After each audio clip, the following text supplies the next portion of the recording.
ഞാൻ മേലൂർ ഇടവകയിൽ നിന്ന് വരുന്നു. എൻ്റെ പേര് ജോസി. എനിക്ക് 5 വർഷമായിട്ട് അലർജിയും ശ്വാസം മുട്ടും ഉണ്ടായിരുന്നു.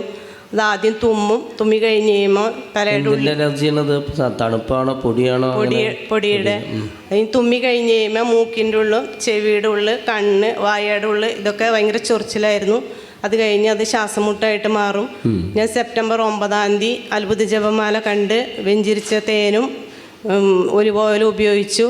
അന്ന് ഞാൻ രാവിലെ ശ്വാസമുട്ടലിന് ഇൻഹേലർ അടിക്കും, അലർജിക്കും ഇൻഹേലർ അടിക്കുമായിരുന്നു. അന്ന് മുതൽ ഇന്ന് വരെ ഞാൻ ഇൻഹേലർ ഉപയോഗിച്ചിട്ടില്ല. എനിക്ക് സൗഖ്യം കിട്ടി. നല്ലൊരു കൈയടി കൊടുത്തേ. കഴിഞ്ഞ സെപ്റ്റംബറിൽ ഉണ്ടായ ഒരു അത്ഭുതം പറഞ്ഞത് കേട്ടോ. അത്ഭുത ജപമാല കണ്ട് ഭൂതോച്ചാരണ വസ്തുക്കൾ ഉപയോഗിച്ചപ്പോൾ ഞാൻ ഈ കഴിഞ്ഞ ഏപ്രിൽ 11 ഇവിടെ വന്ന് ഏകദിന കൺവെൻഷൻ കൂടി. ആൾക്കാരെ കയറി സാക്ഷ്യം പറയാൻ പേടിയായതുകൊണ്ട് പറഞ്ഞില്ല. അപ്പോൾ എനിക്ക് ഇതിൻ്റെ കുറച്ച് അസ്വസ്ഥതകൾ വന്നു തുടങ്ങി.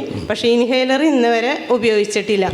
അത്ര വലിയ അനുഗ്രഹം തന്നു. പിന്നെ ഇതോടൊപ്പം തന്നെ എൻ്റെ ഉറക്കവും നഷ്ടപ്പെട്ടു. 5 കൊല്ലമായിട്ട് ഒട്ടും ഉറങ്ങാതിരിക്കുന്ന രാത്രികൾ ഉണ്ടായിരുന്നു. അപ്പോൾ ഒത്തിരിയും വാങ്ങി ധരിച്ചതിൻ്റെ ഫലമായിട്ട് ഇന്ന് വരെ ഉറക്കത്തിനും ഒരു കുറവില്ല.